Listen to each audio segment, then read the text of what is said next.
आप जब गाड़ी लेने जाते होंगे तो आपने बहुत सारे गाड़ियों में अलग अलग तरह के सेफ्टी फीचर देखे होंगे, जैसे एबीएस, ईबीडी, जो कि आजकल स्टैंडर्ड आने लग गए हैं, एयर बैग्स। बहुत सारे सेफ्टी फीचर्स होते हैं और इन्हीं को ध्यान में रख के बहुत सारे कस्टमर्स हैं अपनी गाड़ी चूज़ करते हैं, अपनी गाड़ी को लेते हैं। तो आज हम इन्हीं मेन मेन सेफ्टी फीचर्स, वो कौन से होते हैं, उनका काम क्या होता है और वो किस लिए होते हैं, इनके बारे में बात करेंगे। अब देखते हैं सेफ्टी फीचर्स होते कौन से हैं। जैसे अगर आप कोई भी 6-7 लाख की कार ले लेंगे, उसमें आपको एबीएस विद ईबीडी मिल जाता है, डुअल फ्रंट एयरबैग्स मिल जाते हैं, एबीएस और ईबीडी भी मिल जाता है। कई गाड़ियों में अगर आप होंडा सिटी पे जाएंगे, उसमें ब्रेक असिस्ट भी मिल जाता है। तो यही कुछ मेन हैं, जैसे airbags, ABS, EBD, hill start assist, hill descent control, electronic stability control और ट्रैक्शन कंट्रोल जैसे सेफ्टी फीचर्स के बारे में हम बात करेंगे, जानेंगे कि वो कैसे होते हैं। तो आइए शुरू करते हैं।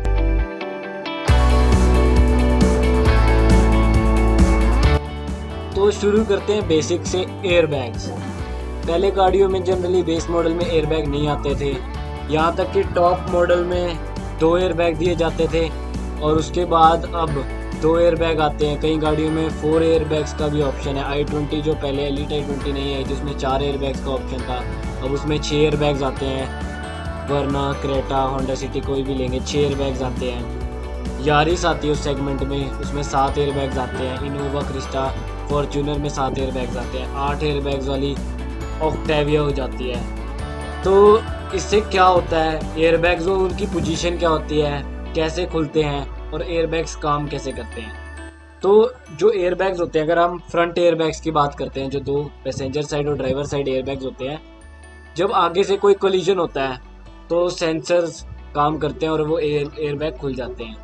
एयरबैग कोई हवा की वजह से नहीं खुलते हैं, उसके अंदर कुछ लगा होता है जो सेंसर के काम करने में फटता है, एक्सप्लोड होता है। वो बहुत ही माइनर सेकंड्स में, मिली सेकंड से भी कम में वो खुल जाते हैं। उनकी स्पीड कुछ 300 माइल्स पर आवर की स्पीड होती है, जिसकी स्पीड से वो खुलते हैं।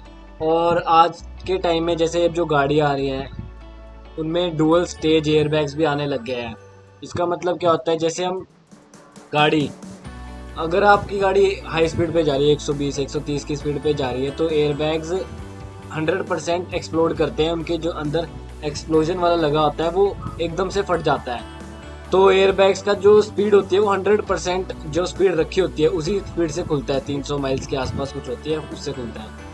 डुअल स्टेज में क्या होता है, 100% एक ही नहीं लगा होता है, उसमें 60-40, 70-30 की कुछ परसेंटेज से 2 एक्सप्लोजिव लगाए होते हैं, जिसकी मदद से वो खुलता है। अब मान लो आपका एक्सीडेंट 140, 120 या 100 पे नहीं हुआ, आपका एक्सीडेंट 40 पर हो गया स्पीड पर, तो वो अगर 100% एक्सप्लोजिव में खुलेगा, पूरी स्पीड से खुलेगा, तो हो सकता है वो आपको, टाइमिंग गलत हो तो आपको हिट कर देगा, जिससे आपकी नाक नूक की हड्डी या कुछ ज़्यादा डैमेज हो सकता है, जिससे आपकी जान भी चली जाती है कई बार एयरबैग खुलने की वजह से। इसलिए डुअल स्टेज एयरबैग्स बने हैं, जिससे अगर आपकी स्पीड कम होगी तो वो 60 या जो 70 उन्होंने प्रोपोर्शन रखा हुआ है उस प्रोपोर्शन में खुलेगा, और अगर आपकी स्पीड 80 प्लस है तो वो 100% एक्सप्लोजिव खुलेगा। और इसका मतलब ये नहीं कि अगर आपकी कम स्पीड पे एक्सप्लोजिव खुला है तो आपका एक एक्सप्लोजिव बचा हुआ है 30%, आपको वो फिर से रिप्लेस करवाना पड़ेगा। एयरबैग फिर से डलेगा, जिसमें 2 प्रोपोर्शन डुअल स्टेज एयरबैग दोबारा से लगे होंगे। अब बात करते हैं दूसरे सेफ्टी फीचर्स की, ABS, anti locking braking system. इसमें क्या होता है, इसमें ये होता है जब आप हार्ड ब्रेक अप्लाई करते हैं तो आपके जो टायर्स होते हैं वो लॉक नहीं होते, गाड़ी पे आपका कंट्रोल रहता है।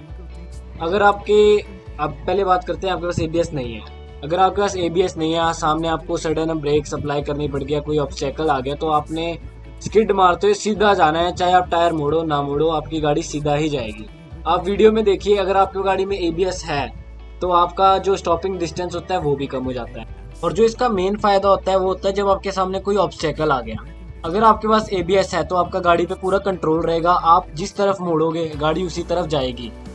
और अगर आपके पास एबीएस नहीं है और आपके सामने ऑब्स्टेकल आ गया तो आपकी गाड़ी जहां मर्जी मोड़ो, आपकी गाड़ी उसी तरफ जाएगी जिस तरफ वो जा रही है, स्किड करते हुए सीधा जाएगी।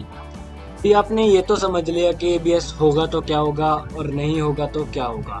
अभी आप एक और वीडियो देखना, इसमें अगर एबीएस आपके पास नहीं है तो क्या चांसेस हो जाते हैं किस तरह के एक्सीडेंट होने के।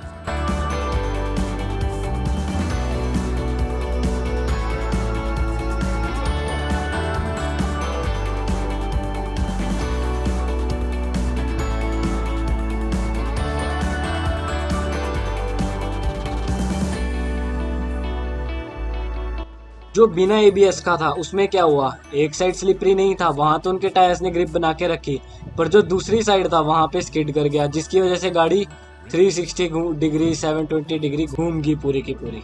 और अब बात करते हैं ईबीडी की, इलेक्ट्रॉनिक ब्रेक डिस्ट्रीब्यूशन। अब ये काम कैसे करता है, जब आप हाई स्पीड पे सडन ब्रेक अप्लाई करते हैं तो क्या होता है, सारा लोड आगे होता है, इंजन आपका आगे है, जिसकी वजह से अगली ब्रेक्स पे ज़्यादा लोड पड़ जाता है।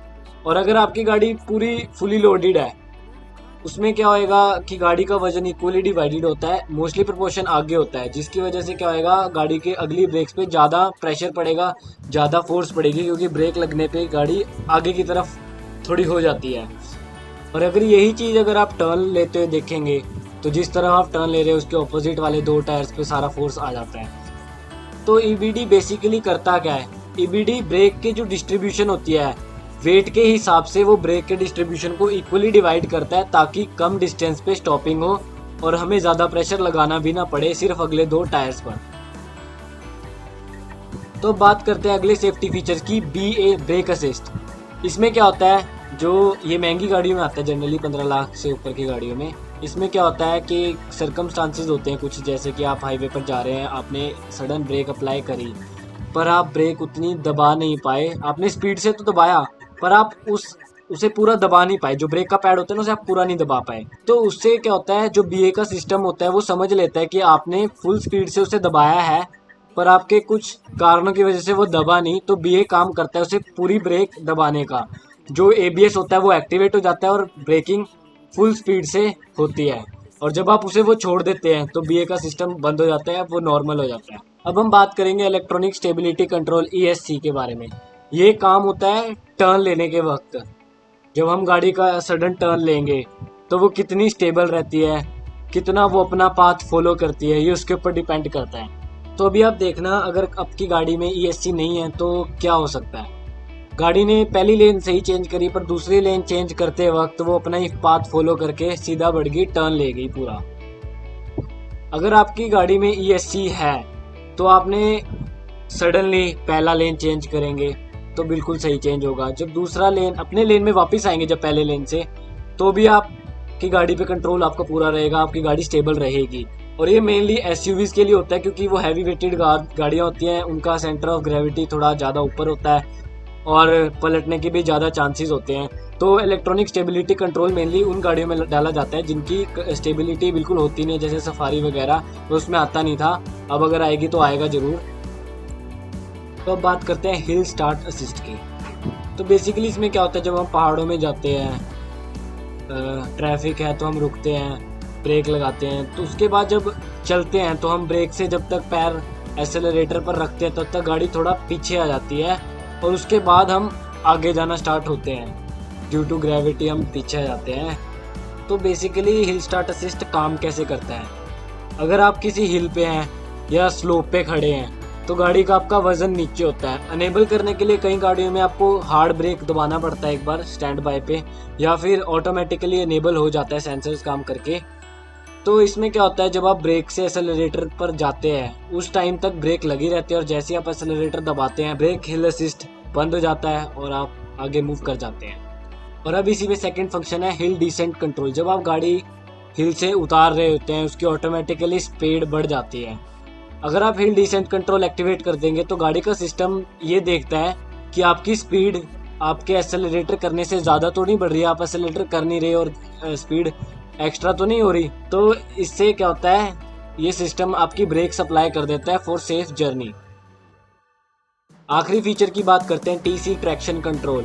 ट्रैक्शन कंट्रोल अगर आपकी गाड़ी में नहीं होगा, अगर आप कोई भी स्लिपरी रोड पे या नॉर्मल रोड पे, कीचड़ वगैरह पे जनरली अगर आप हो और आप गाड़ी को एक्सेलरेट करते हैं तो हो सकता है आप ज़्यादा एक्सेलरेट कर दें और चांसेस बन जाते हैं गाड़ी के टायर के स्लिप होने के, स्किड करने के एक ही जगह पर।